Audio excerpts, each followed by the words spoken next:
Hello student, आज हम पढ़ेंगे क्लास 10 का सिविक्स का चैप्टर नंबर 4 जिसका नाम है पॉलिटिकल पार्टी। तो आज हम पॉलिटिकल पार्टी के बारे में सारी जानकारी लेंगे कि पॉलिटिकल पार्टी हमारे लिए क्यों जरूरी है, पॉलिटिकल पार्टी का मतलब क्या है, हमारे देश में कौन कौन सी पॉलिटिकल पार्टीज है, कौन कौन सी नेशनल पॉलिटिकल पार्टीज है, कौन सी स्टेट पॉलिटिकल पार्टीज है। हम पॉलिटिकल पार्टीज के बारे में सारी जानकारी मैं आपको दूंगी। तो टाइम वेस्ट ना करते हुए हम स्टार्ट करते हैं वीडियो। पहले हम जानते हैं कि why do we need political parties, हमें पॉलिटिकल पार्टीज की जरूरत ही क्यों पड़ती है। तो political parties are easily one of the most visible institution in the democracy. जो डेमोक्रेसी है उसमें पॉलिटिकल पार्टी एक विजिबल इंस्टीट्यूशन है, वो दिखाई देने वाला इंस्टीट्यूशन है। जो लोग हैं, जो यहाँ के सिटीजन्स हैं, वो एजुकेशन के बारे में नहीं जानते, वो कॉन्स्टिट्यूशन के बारे में नहीं जानते, वो डेमोक्रेसी के बारे में नहीं जानते, वो नेचर ऑफ गवर्नमेंट भी नहीं जानते, लेकिन यहाँ के सभी सिटीजन जो पॉलिटिकल पार्टीज के बारे में जानते हैं। उन्हें चाहे एजुकेशन के बारे में नॉलेज हो या ना हो, कॉन्स्टिट्यूशन के बारे में नॉलेज हो या ना हो, डेमोक्रेसी के बारे में नॉलेज हो या ना हो, गवर्नमेंट के नेचर के बारे में नॉलेज हो ना हो, लेकिन उन्हें पॉलिटिकल पार्टीज की नॉलेज होती है। वो जानते हैं कि कम से कम उन्हें दो पार्टीज के बारे में सबको पता होता है, बीजेपी और कांग्रेस। तो वो पॉलिटिकल पार्टीज के बारे में जानते हैं। The second is that is same point is remote less educated. The second is same points, the remote less educated citizen may not know much about the constitution or government but they like to know about the political parties। यानी कि वो political parties के बारे में जानते हैं, वो constitution के बारे में, गवर्नमेंट के बारे में नहीं जानते, लेकिन वो पॉलिटिकल पार्टीज के बारे में जानते हैं। Third point is we need a political parties to support or sustain the government, make policies, justify, oppose them. Political parties fulfill these needs that every representative government has. We can say that the parties are necessary condition for the democracy। जो democracy उसके लिए necessary condition है political parties. जो political parties है वो हमें support करती है, हमारे पॉलिसीज बनाती है, जो रिक्वायरमेंट हमें होती है उसके बारे में आगे पार्टीज को बोलती है, आगे गवर्नमेंट को बोलती है। हमारे जो नीड्स होते हैं उन्हें अपने रिप्रेजेंटेटिव के थ्रू हम उन्हें अपने रिप्रेजेंटेटिव को बोलते हैं और वो आगे गवर्नमेंट को बोलती है। तो जो पॉलिटिकल पार्टीज है हमारे लिए बहुत जरूरी है। और एक ये एक्स्ट्रा पॉइंट है जो आपकी बुक में था वो मैंने डाल दिया है।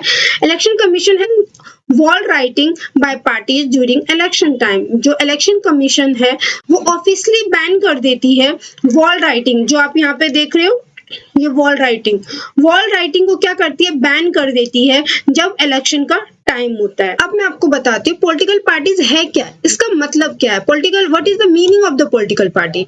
तो political party is a group of people who come together to contest election and hold the power in government. यानी कि जो पॉलिटिकल पार्टी एक ग्रुप है पीपल का, ये ग्रुप है लोगों का जो इलेक्शन लड़ती है और पावर अपने हाथों में लेती है गवर्नमेंट का। They agree to some policies and programmes for society and try to persuade people why their policies are better than other. वो एग्री करती है लोगों को अपने पॉलिसीज, अपने प्रोग्राम के बारे में कि जो ये हमारा प्रोग्राम है, हमारी पॉलिसीज है वो आपके लिए अच्छी है, और ट्राई करती है कन्विंस करने को, राजी करने को पीपल, लोगों को, कि आप हमें ही वोट दें, हमारी पॉलिसी बेटर है दूसरों से। जो कि मैंने आपको एग्जांपल की तरफ बता दिया है कि जो एक पार्टी है जैसे ये बीजेपी है, बीजेपी बोलती है कि हमारा जो पॉलिसीज है वो बेटर है, कांग्रेस बोलती है नहीं हमारी पॉलिसीज बेटर है, और आम आदमी पार्टी बोलती है नहीं हमारी पॉलिसीज बेटर है। तो जो सारी पार्टीज है वो क्या बोलती है कि हमारी पॉलिसीज बेटर है, हमारी पॉलिसीज बेटर है, और ये क्या करती है, ये दूसरों के अगेंस्ट, यानी कि ये बोलती है कि वो उनकी पॉलिसीज बेटर नहीं है, कि जो लोग हैं वो हमारे तरफ आए और हमें ही वोट दे। They speak implement these policies by winning popular support through the election। ये इसलिए करती हैं ये सब क्योंकि जो इलेक्शन में है वो विनिंग हो जाए, वो जीत जाए और पॉपुलर सपोर्ट उन्हें मिले, उन्हें ज्यादा सपोर्ट मिले। Thus the parties reflect fundamental political division in society। और इस तरीके से क्या करती है political parties, fundamental division society में क्रिएट कर देती है। यानी कि अगर ये हमें वोट दिया इन्होंने, कि हमारे लोग हैं, हम इनके लिए आगे काम करेंगे, जिसे क्या कहते हैं partnership. Reflects fundamental political division in society. जो सोसाइटी है उसमें क्या करती है पॉलिटिकल पार्टीज, डिवाइड कर देती है। जैसे कि अगर एक रिलीजन के लोगों ने एक पार्टी को वोट दिया तो उन्हीं के लिए काम करती है, दूसरे के लिए काम नहीं करती। उसे क्या कहते हैं, उसे कहते हैं पार्टनरशिप, जिसमें डिवीजन हो जाता है सोसाइटी का क्या हो जाता है, डिवीजन। सोसाइटी का डिवीजन हो जाता है, डिवाइड हो जाती है सोसाइटी। पॉलिटिक अपने अपने क्षेत्र, अपने अपने ग्रुप्स में डिवाइड हो जाती है कि हमारे इन लोगों ने हमें वोट दिया, हमने इनको वोट दिया, तो उन्हीं के लिए काम करती है। Political party has a 3 component. Political parties में 3 कंपोनेंट होते हैं, आप ऐसे समझ सकते हो। जो सबसे पहला होता है वो लीडर होता है, सेकंड नंबर पे होता है एक्टिव मेंबर। एक्टिव मेंबर्स वो होते हैं जो वो पॉलिटिकल पार्टी जो उनके रिप्रेजेंटेटिव होते हैं उनके लिए काम करते हैं, उन्हें कार्यकर्ता होते हैं। जैसे आप पोस्टर लगा लेना, भाषण दे देना, उनके बारे में बोलना, तो एक्टिव मेंबर्स होते हैं। और फॉलोअर्स होते हैं हम लोग जो उन्हें फॉलो करते हैं। तो पॉलिटिकल पार्टीज के ये कंपोनेंट है। आप लोगों ने पॉलिटिकल पार्टीज का मतलब तो समझ लिया होगा। अब हम आगे बढ़ते हैं और समझते हैं पॉलिटिकल पार्टी के फंक्शंस के बारे में। जो पॉलिटिकल पार्टी के फंक्शन होते हैं, बहुत सारे फंक्शन होते हैं, series of function. Political parties R series of function. तो फर्स्ट फंक्शन क्या है इसका, contest election. The election are fought mainly among the candidate put by the political parties। जो political parties है वो अपने रिप्रेजेंटेटिव को आगे खड़ा करती है, अपने टॉप लीडर्स को आगे खड़ा करती है और उन्हें बोलती है कि आप इलेक्शन लड़िए। तो इलेक्शन लड़ने के लिए वो एक कैंडिडेट खड़ा कर देती है। तो उसी का मतलब है कंटेस्ट ऑफ इलेक्शन, यानी कि हर एक पॉलिटिकल पार्टी अपने पार्टी के लिए एक टॉप लीडर को खड़ा कर देती है। जैसे कि कांग्रेस का टॉप लीडर, ये बीजेपी का टॉप लीडर, और ये भारतीय जनता पार्टी का टॉप लीडर। आगे बढ़ते हैं इसके सेकंड फंक्शन की तरफ। The second function is parties put forward different policies and programme and the voter choose from them. यानी कि जो पार्टीज है अपने फंक्शंस को, अपने प्रोग्राम को, अपने पॉलिसीज को एक छोटे से शब्दों में, एक अच्छे से मैनर में ऐसे प्रेजेंट करती है वोटर के सामने कि वो उन्हें चूज करे। वो ऐसे ऐसे प्रोग्राम्स देती है, ऐसे ऐसे पॉलिसीज देती है जो उनके से रिलेटेड हो, ऐसे कि वो उनके प्रॉब्लम से रिलेटेड हो, ऐसी चीजें हो जो वो खुद सोचते हो कि ऐसा हो। वो ऐसी पॉलिसीज उनके सामने रखते हैं जो वो वोटर्स को अट्रैक्ट कर सके और वोटर जो है उन्हें ही चॉइस कर सके। तो क्या पार्टी में policies different opinions and views on what policies are attract to voters। जो पार्टीज है वो पॉलिसीज बनाती है जो अट्रैक्ट करती है वोटर्स को।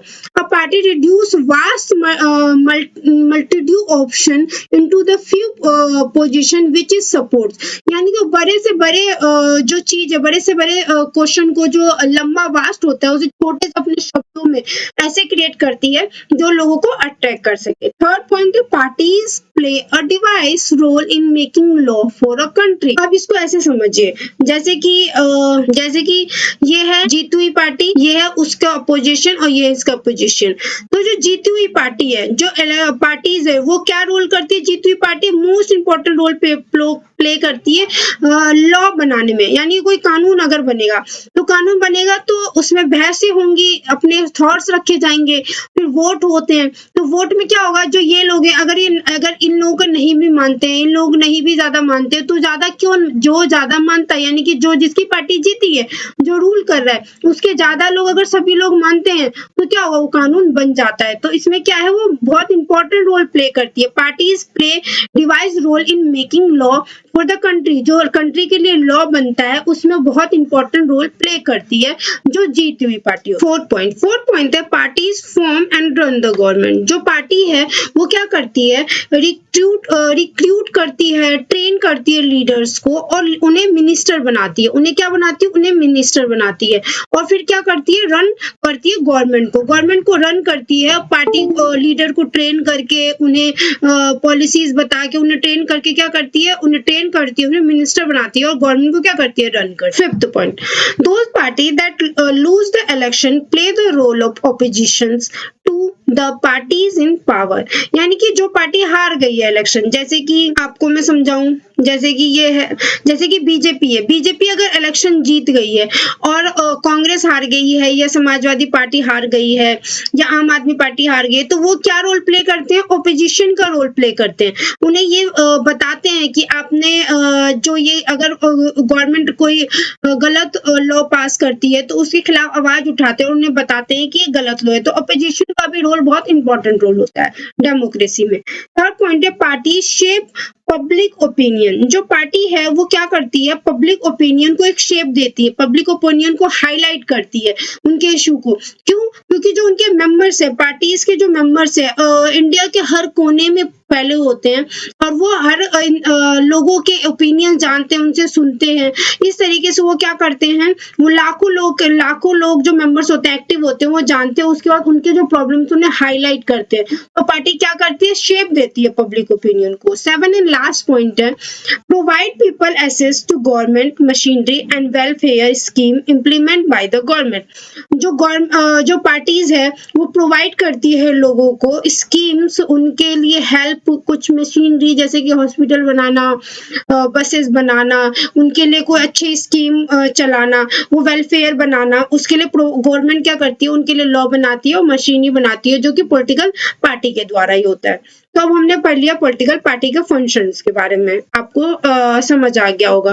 अब हम नेक्स्ट पढ़ते हैं necessities of political parties. Political parties क्यों जरूरी है डेमोक्रेसी में, क्यों जरूरत है? तो इसे हम इस तरीके से समझ सकते हैं कि अगर आप इमेजिन करो कि पॉलिटिकल पार्टीज है ही नहीं, तो क्या होगा? जो एवरी कैंडिडेट क्या करेंगे? इलेक्शन इंडिपेंडेंट हो जाएंगे, इलेक्शन में इंडिपेंडेंट अपना इलेक्शन लड़ेंगे, इंडिपेंडेंट जीतेंगे, इंडिपेंडेंट डिसीजन लेने का सोचेंगे।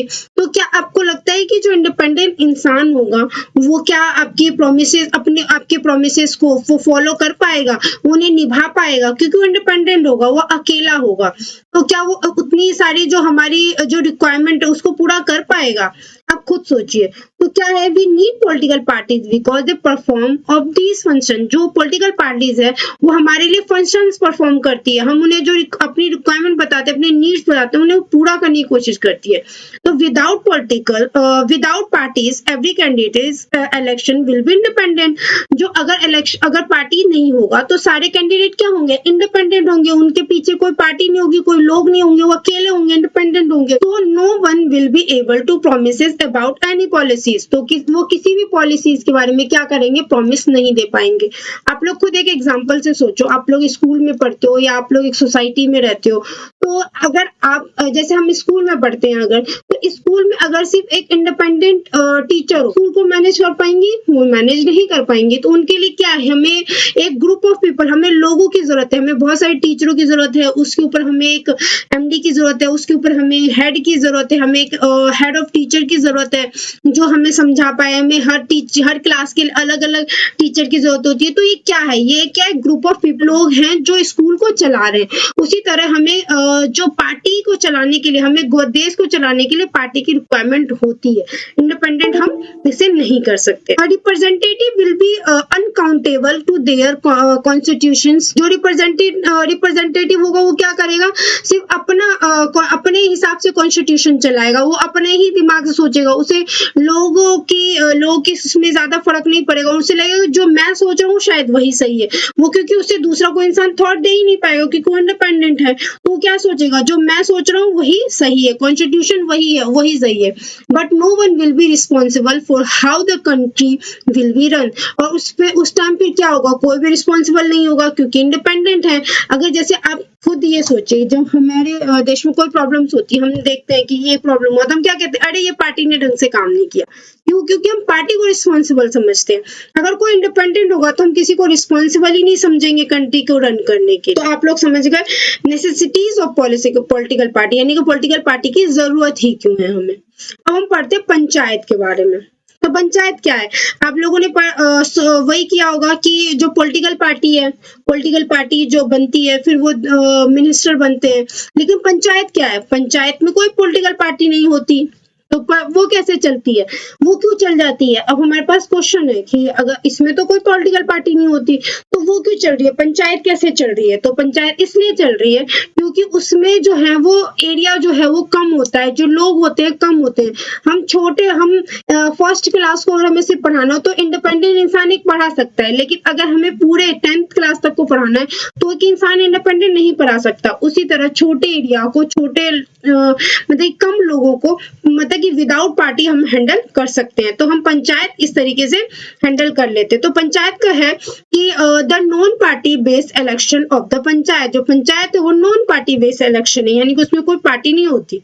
Work for the small areas, मैंने अभी बताया आप लोगों को कि इसमें क्या होता है, स्मॉल एरिया के बारे में, स्मॉल एरिया का पर हम काम करते हैं, हम लार्ज एरिया पे काम नहीं करते, लोग भी बहुत कम होते हैं, less people. However in the large session need the representative democracy and political parties, और हमें लार्ज सेशन के लिए, हमें लार्ज एरिया के लिए पॉलिटिकल पार्टी की जरूरत पड़ ही जाती है। तो ऐसे ही जन्म हुआ पॉलिटिकल पार्टी का। क्यों? क्योंकि पंचायत स्मॉल एरिया पे चल रहा था, लेकिन जब एरिया बड़ा हुआ तो जो पॉलिसीज हैं, जो नीड्स हैं, उसे चलाना कॉम्प्लेक्स हो गया, मुश्किल हो गया। तो जरूरत पड़ी एक ऐसे एजेंसी की जो डिफरेंट तरीके से लोगों के इश्यूज को सॉल्व करे। तो किसका जन्म हुआ? पॉलिटिकल पार्टी का जन्म हुआ। The rise political party is directly link to the emergence of the representative democracy, जो डेमोक्रेसी को रिप्रेजेंटेटिव बनाने के लिए, उसे ढंग से चलाने के लिए पॉलिटिकल पार्टी का राइज हो गया, जन्म हुआ। Political party become large and complex, जो सोसाइटी है जब लार्ज बनी और कॉम्प्लेक्स बनी, they also need some agency, उसे और एक अलग एजेंसी की जरूरत पड़ी। तो क्या हुआ? पॉलिटिकल पार्टी का जन्म हुआ, जो वेरियस इश्यूज को, हमारे जो इश्यूज है उसे गवर्नमेंट के सामने प्रेजेंट करती थी, उन्हें गवर्नमेंट को बताती है कि हम कैसे हमारे प्रॉब्लम को सॉल्व किया जाए, कौन कौन सी प्रॉब्लम्स है हमारे बीच। तो उसके लिए क्या हुआ? पॉलिटिकल पार्टी का जन्म हुआ। They need mechanism support and retain the government make policies justify the oppose them, यानी कि जो पॉलिटिकल पार्टीज है वो हमारे लिए सपोर्ट के लिए पॉलिसीज बनाती है, उन्हें चलाती है, रिस्टेन करती है, गवर्नमेंट तक पहुंचाती है कि ये चीज इस एरिया के लिए जरूरत है। तो उस तरीके से पॉलिटिकल पार्टीज का जन्म हुआ। Political parties fulfil this need, जो ये नीड्स मैंने आपको बताए, जो हमें कॉम्प्लेक्स हो गया था, जो हमारे प्रॉब्लम्स को सॉल्व करना, तो पॉलिटिकल पार्टीज क्या जन्म हुआ कि हमें सपोर्ट कर सके, हमारे लिए पॉलिसीज बना सके। तो इस चीज से पॉलिटिकल पार्टी का जन्म हुआ। नेक्स्ट हम पढ़ते हैं, how many parties should we have, हमारे पास कितनी पार्टीज है और कितनी पार्टीज की जरूरत है हमें, मतलब कितनी पार्टीज होनी चाहिए, कितनी पार्टीज से हमारा काम चल सकता है, डेमोक्रेसी में कितनी पार्टी की जरूरत पड़ती है। तो हम इन सब चीजों के बारे में अब पढ़ेंगे। In democracy any group of citizen is free from the political party, जो डेमोक्रेसी है उसमें कोई भी एक ग्रुप ऑफ पीपल, जो छोटे सा ग्रुप है, वो एक पार्टी बनाने के लिए फ्री है। अगर आप एक ग्रुप बनाओ तो आप एक जाके, अगर आपको सपोर्ट है, लोगों का सपोर्ट है, तो आप एक पॉलिटिकल पार्टी अपना बना सकते हो। More than 750 parties are registered, जो हमारा देश है इंडिया में, वो 750 पार्टीज से भी ज्यादा पार्टीज जो हैं वो इंडिया में रजिस्टर्ड है। But not all these parties are serious contender in the election, ये इतनी पार्टीज रजिस्टर्ड तो हैं, बट ये सारे पार्टीज क्या एक्टिव नहीं है, उतने सीरियस नहीं है इलेक्शन में या इलेक्शन के कामों में। मतलब पार्टीज उन्होंने रजिस्टर तो कर लिए, लेकिन उनका फेमस इतने ज्यादा नहीं हुए, जैसे कि बीजेपी या कांग्रेस है। Some parties are differently in the election and some from the government, जो कुछ पार्टीज होती हैं वो इलेक्शन में इफेक्टिवली होती हैं गवर्नमेंट की तरफ से, उन्हें बहुत एक्टिव होती हैं, और कुछ पार्टीज क्या होती हैं बिल्कुल एक्टिव नहीं होती। ये जो पॉइंट है, the best answer of the question is that it is not good question. मैं आगे आपको समझाऊंगी, पहले हम पढ़ते हैं कि हमारे पॉलिटिकल, ये तो हमने समझ लिया कि पॉलिटिकल पार्टीज कितनी है और ये कैसे कैसे काम करती हैं, कुछ इफेक्टिव होती हैं, कुछ इफेक्टिव नहीं होती। आगे हम पढ़ते हैं type of party system, party system के टाइप कितने हैं। तो इसके तीन टाइप होते हैं पार्टी सिस्टम के, one party system, two party system और multi party system. One party system में क्या होता है कि एक ही पार्टी होता है जो कंट्रोल करती है जो गवर्नमेंट को, वही गवर्नमेंट को रन करती है, वही कंट्रोल करती है, बार बार वही जीतती है और वही इलेक्शन होता है, लेकिन एक ही पार्टी होती है जो इलेक्शन में खड़ी होती है। और ऐसा कौन सी कंट्री है, ऐसा कंट्री का एग्जाम्पल कौन सा है, चाइना, जिसमें कौन सी पार्टी रूल करती है, कम्युनिस्ट पार्टी, और वही पार्टी बार बार जीतती है। We can not consider one party system is good for the democracy. आप खुद ही सोचो, अगर एक ही पार्टी होगी तो डेमोक्रेसी के लिए क्या अच्छा है, नहीं अच्छा है। वही पार्टी अपने जो फेवरिज्म लोग होंगे, उनके जो उनके फैमिली होगी, उसी को वो लोग लीडर बना देंगे। तो वन पार्टी का तो डेमोक्रेसी में कुछ अच्छा सिस्टम ही नहीं चला। सेकंड हमारे पास है two party system. Two party system में क्या है, मेनी पार्टीज में exit but two main parties have serious chance to winning majority seats from the government। Parties तो बहुत सारी होती हैं, तो लेकिन पार्टी जो होती है वो मेन दो ही होती है। पार्टी बहुत सारी होती जरूर है, लेकिन जो मेन पार्टी होती है वो दो ही होती है, और वही आपस में लड़ती है, वही आपस में जीतती है। और इस देश का कौन सा देश का एग्जाम्पल, यूनाइटेड स्टेट अमेरिका और यूनाइटेड किंगडम, यानी कि यूएस और यूके में क्या होता है, ये सिस्टम चलता है, यानी कि दो पार्टीज हैं। मेन पार्टीज तो छोटी छोटी बहुत है, लेकिन दो पार्टी मेन है जो सीरियस है, और वही उन्हीं को चांस होता है जीतने का। थर्ड पॉइंट है मल्टी पार्टी सिस्टम। इसमें क्या होता है, बहुत सारी पार्टी सिस्टम, बहुत सारी पार्टीज होते हैं, और वो बहुत सारी पार्टीज को जीतने का चांसेस भी होता है, सिर्फ दो पार्टी नहीं होते हैं।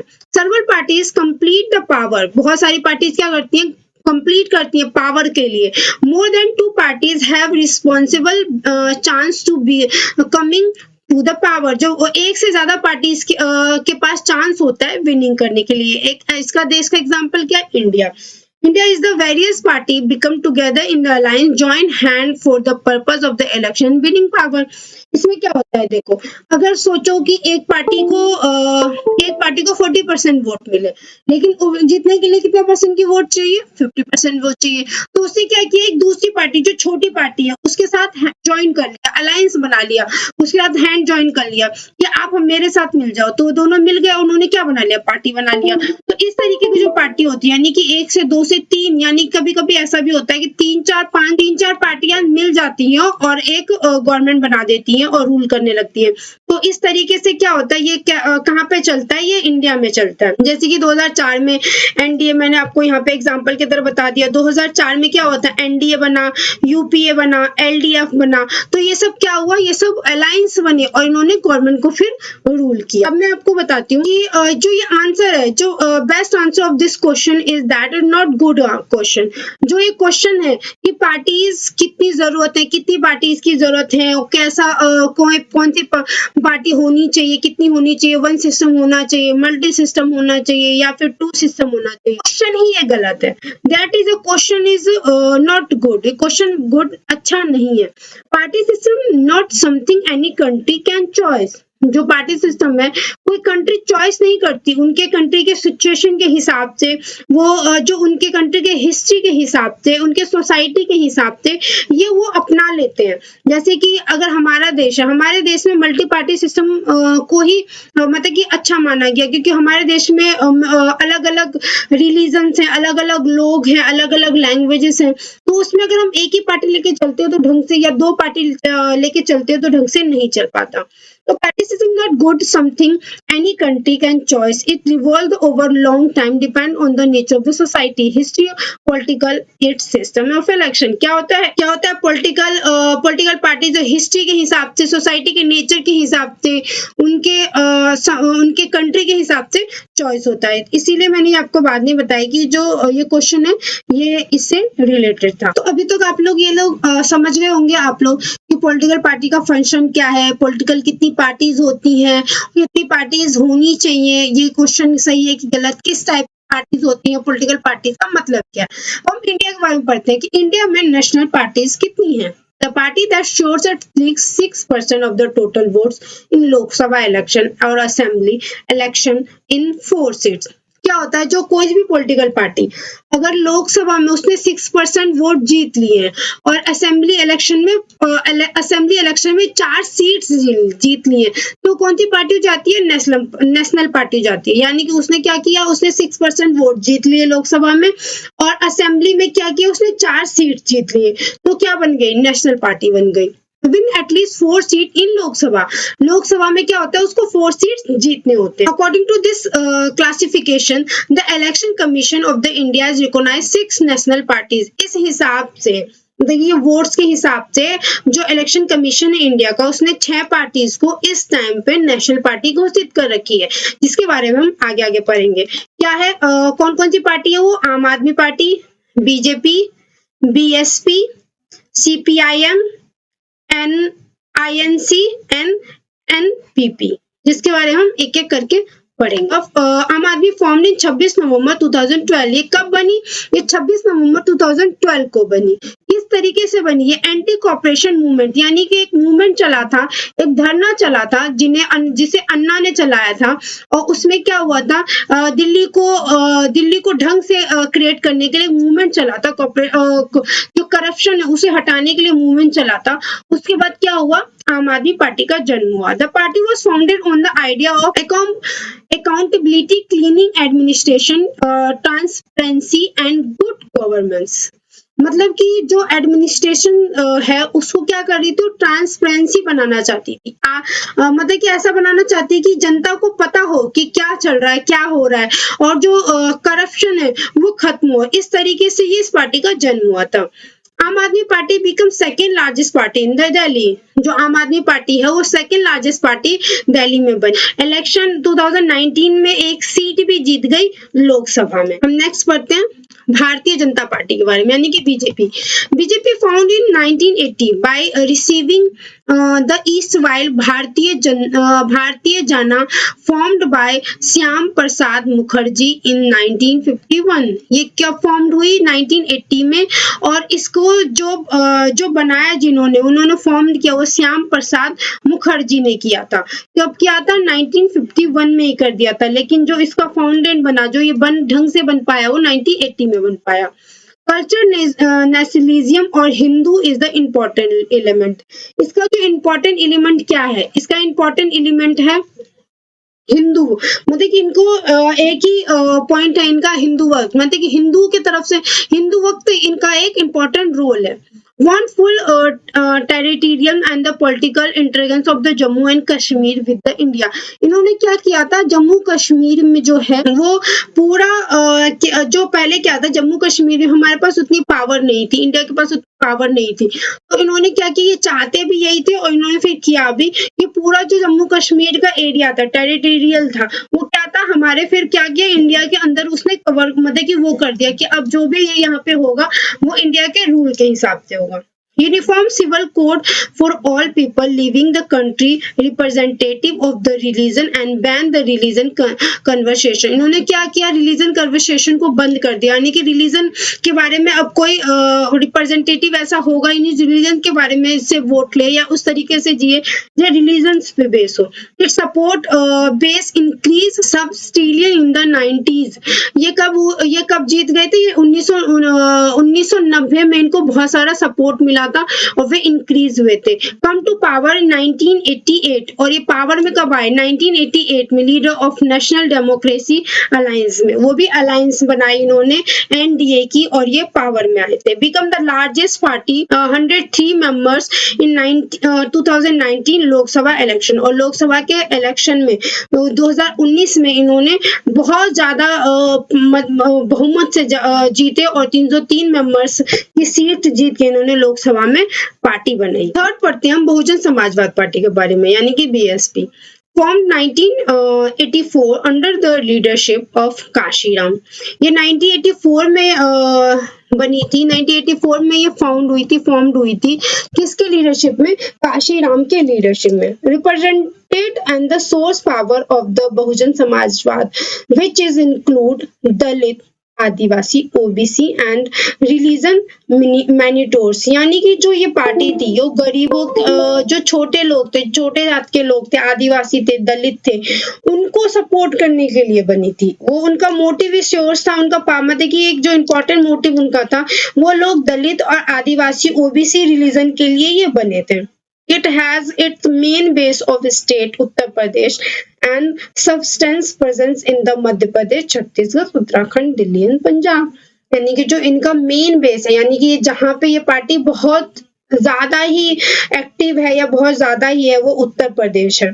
और मतलब कि ये प्रेजेंस, इनकी प्रेजेंसेस मध्य प्रदेश में भी, छत्तीसगढ़ में भी, और उत्तराखंड में भी, और दिल्ली में, और पंजाब में भी है। बट जो इनका मेन जो मेन इनका स्टेट है वो उत्तर प्रदेश। फोर्थ है communist party of India.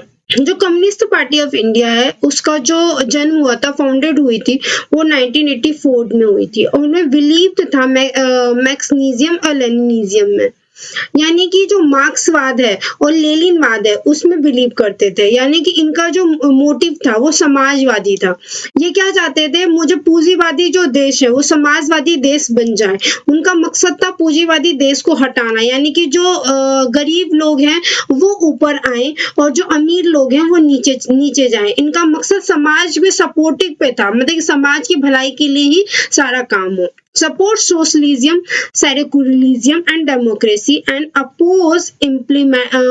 support socialism, secularism and democracy, and oppose imperialism and communalism। यानी कि जो ये था वो सपोर्ट करता ये पार्टी जो सपोर्ट करती थी मतलब कि समाजवाद को। ये एक इनका एक मोटिव था समाजवाद के ऊपर। समाजवाद, डेमोक्रेसी में समाजवाद चाहते थे। Enjoy strong support in West Bengal, Kerala, Tripura, specially among the poor factory workers, farmer, agriculture and labours.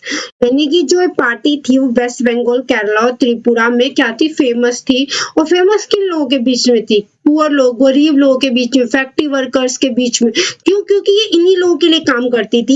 इन्हें पूंजीवादी से नफरत होती है और ये क्या होते हैं, समाजवादी की तरफ बढ़ते हैं। समाजवादी यानी कि इनको समाज की भलाई की तरफ ही सोचना होता है। तो ये पार्टी उसी बेस पे सपोर्ट पे बनी। फिफ्थ पार्टी है नेशनल पीपल पार्टी। ये फॉर्म हुई थी 2013 में अंडर द लीडरशिप ऑफ पीए संगमा में। संगमा के लीडरशिप में ये बने थे। MPP is the first political party from the north east India. PP is the first political party north east से बनी जो कि नेशनल पार्टी बनी। It form government in Meghalaya has and has present in many north eastern state. ये मेघालय में बहुत active है, इन्होंने गवर्नमेंट भी बनाई। और क्या है, ये नॉर्थ ईस्टर्न स्टेट में प्रेजेंसेस है, यानी कि वहां पे देखे जाते हैं। Philosophy of the party is education and employment. और इनकी पार्टी का मोटिव क्या है, इनकी पार्टी का मोटिव है एजुकेशन एंड एम्प्लॉयमेंट, यानी कि काम दो, पढ़ाओ लोगों को और लोगों को काम दो। हम लास्ट पार्टी के बारे में पढ़ते हैं, इंडियन नेशनल कांग्रेस पार्टी के बारे में। One of the oldest parties world, found in 1885 and has experienced many।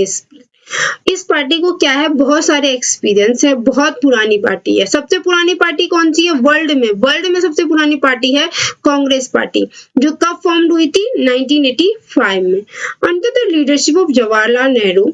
The party built a modern secure democracy republic in India। Jawaharlal Nehru के नेतृत्व में इस पार्टी ने डेमोक्रेटिक पब्लिक इंडिया का जो पार्टी है वो बनाया था। Ruling party at the centre till 1977 and the form of 1980 to 1989। यानी कि इस पार्टी ने पूरा रूलिंग करा था, मतलब कि कोई ऐसा ही, मतलब कि 2-3 ही सीट्स होंगे जो इनके पास नहीं होंगे, पूरा रूलिंग इनका ही चलता था। After 1989 it's support decline. क्या हुआ था, इनका सपोर्ट डिक्लाइन हो गया था 1989 में। But the continue to be presence throughout the country. लेकिन अभी तक इनकी क्या है, अभी तक इनका क्या है, अभी तक इनकी प्रेजेंस है हमारे कंट्री में। अभी तक इनको क्या है, अभी तक एक है मेक यूनाइटेड प्रोग्रेसिव अलायंस। और इन्होंने एक प्रोग्रेसिव अलायंस भी बनाई यूपीए।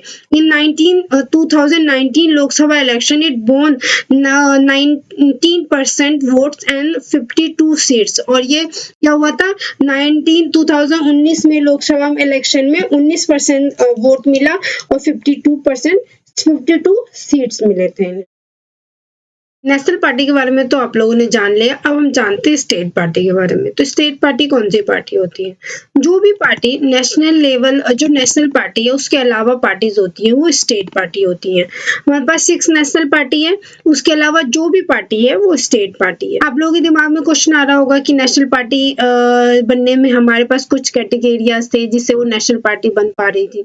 तो स्टेट पार्टी में भी वही होता है। तो state party shows at least 6% vote in election to the state legislative assembly with at least 2 seats. जो स्टेट लेजिस्लेटिव असेंबली होती है उसमें स्टेट पार्टी को क्या होता है 6% वोट की जरूरत पड़ती है स्टेट पार्टी बनने के लिए और 2 सीट्स की जरूरत होती है, यानी कि लेजिस्लेटिव असेंबली में उन्हें 6% वोट मिले और 2 सीट्स मिले तो वो स्टेट पार्टी बन जाती है। This party need not to be religional in their ideology and outlook, यानी कि जो ये पार्टीज होती हैं सिर्फ छोटी पार्टीज नहीं होती हैं, बड़ी पार्टीज भी होती हैं, उनके आइडियोलॉजी बड़े भी होते हैं।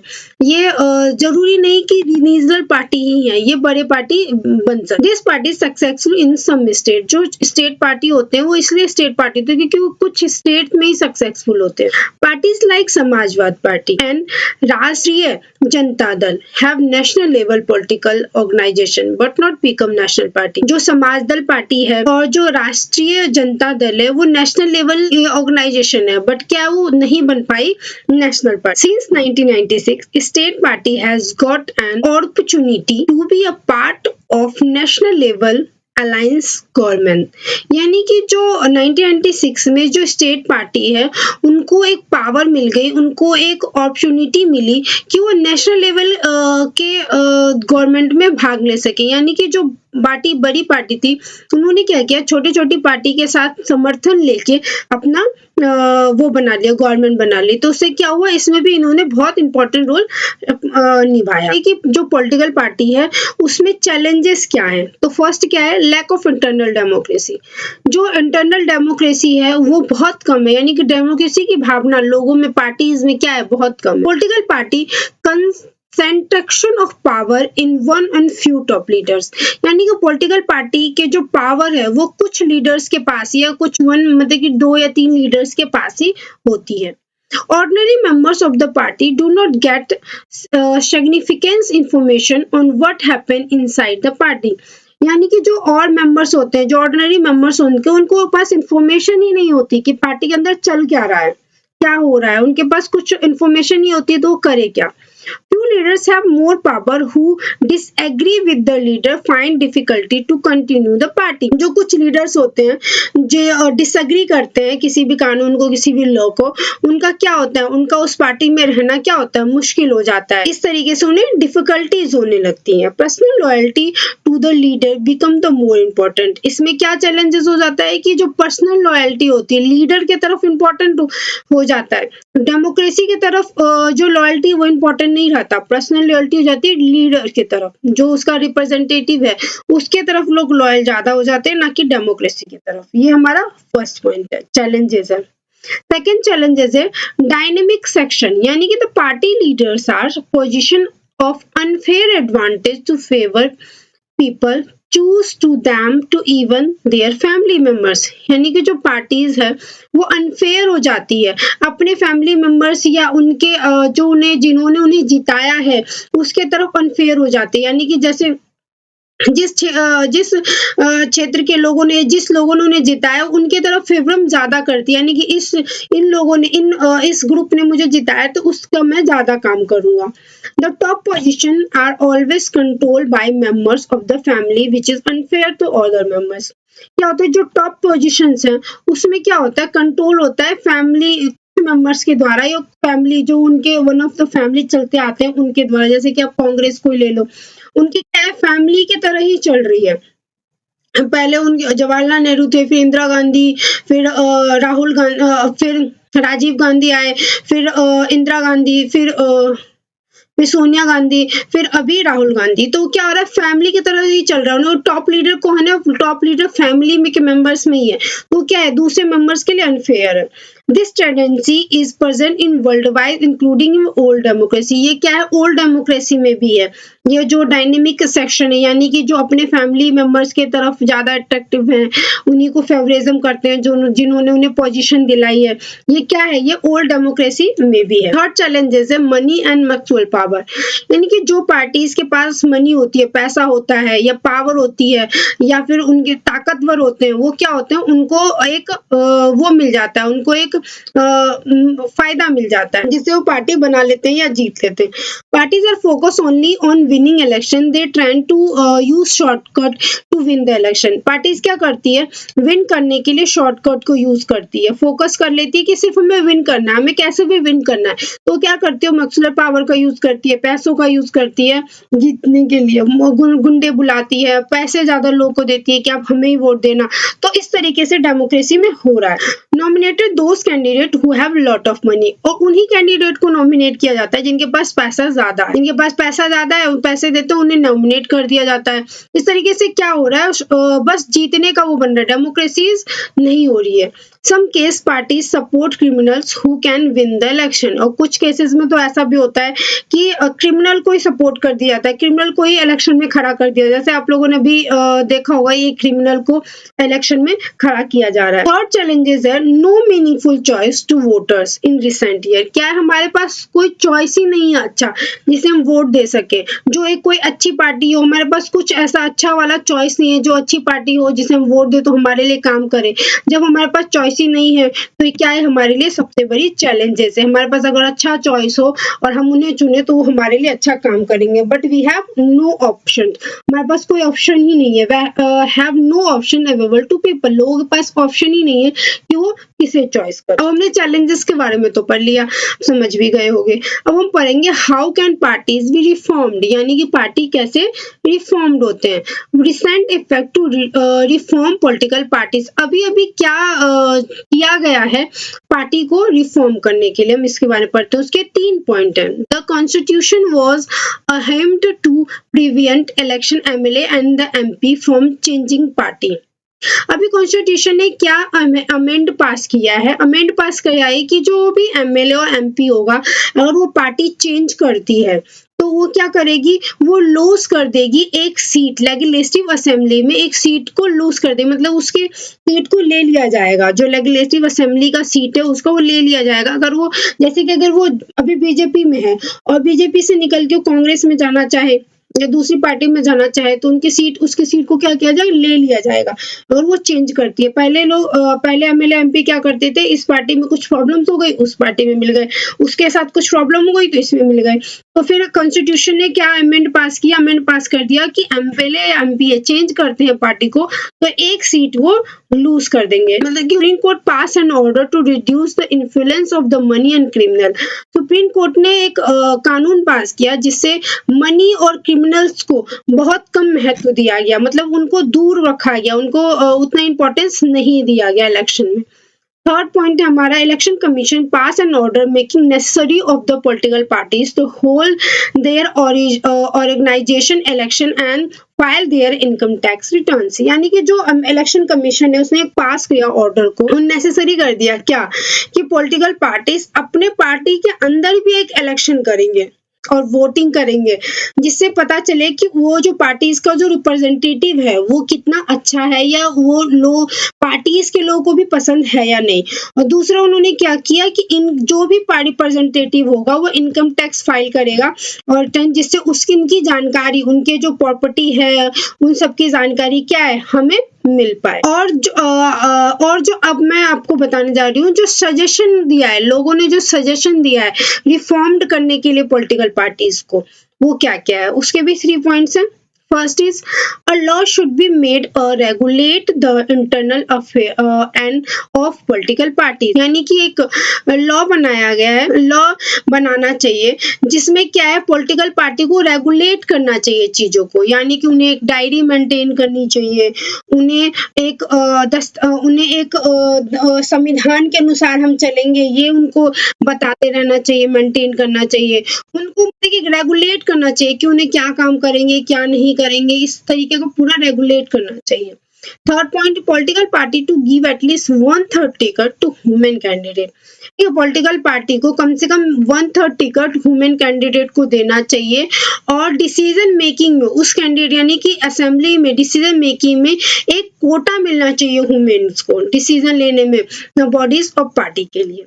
यानी कि जो ह्यूमंस है उनको इम्पोर्टेंस दी जानी चाहिए। थर्ड पॉइंट है election should be staff funding, the government should be give money to support the election expenses, यानी कि जो इलेक्शन लड़ रहे हैं जो लोग, उनको जो गवर्नमेंट है वो मनी प्रोवाइड करे, जिससे क्या हो कि वो इलेक्शन में लड़े। ये जो एक्सपेंसिव है वो लोग न्यूज़पेपर्स के जरिए, पेट्रोल के जरिए भी दे सकते हैं और पैसा भी दे सकते हैं, तो वो क्या है प्रोवाइड करे गवर्नमेंट। ये सजेशंस दिए गए हैं, ये अभी तक माना नहीं गया, बट इसमें अभी तक गवर्नमेंट ने अप्रूव नहीं किया, बट ये सजेशंस दिए गए। तो हम पढ़ेंगे there are other way in which political parties be reformed, और भी दूसरे वेज हैं जिससे हम पॉलिटिकल पार्टी को रिफॉर्म कर सकते हैं। वो क्या है? फर्स्ट क्या है? People can put pressure on the political party, जो लोग हैं वो पॉलिटिकल पार्टी पे प्रेशर बना सकते हैं कि नहीं आपको ये काम करना ही होगा, नहीं तो हम आपको वोट नहीं देंगे, आप अगले चुनाव में नहीं जीतेंगे। अगर पब्लिक प्रेशर बनाए तो पॉलिटिकल पार्टी क्या है वो अच्छी बन सकती है। मीडिया इसमें बहुत इंपॉर्टेंट रोल प्ले करती है। मीडिया क्या करती है? जो सच्चाई है लोगों के सामने रखती है। मीडिया से क्या होता है? पॉलिटिकल पार्टीज भी डरती है, तो मीडिया क्या इसमें इंपॉर्टेंट रोल प्ले करती है। सेकंड है political parties can improve if those who want this join political parties, यानी कि जो पॉलिटिकल पार्टी ज्वाइन करना चाहते हैं, उसमें जाना चाहते हैं, वो उसमें जाएं।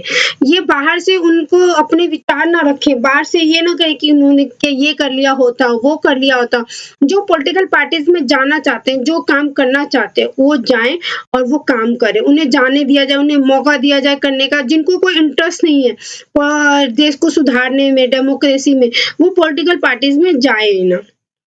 The quality of democracy depend on the degree of public participation। जो डेमोक्रेसी का जो बहुत क्वालिटी है, बहुत इंपॉर्टेंट पहलू है, वो है लोगों का पार्टिसिपेशन। लोग कितने पार्टिसिपेशन कर रहे हैं, तो जितने लोग पार्टिसिपेशन करेंगे वो पॉलिटिकल पार्टी को रिफॉर्म्ड करने में उतना ही मदद करेगा। Thank you so much. ये क्लास 10th का सिविक्स का chapter number 4 political party complete होता है। होप आप लोगों को समझ आ गया होगा। Thank you so much.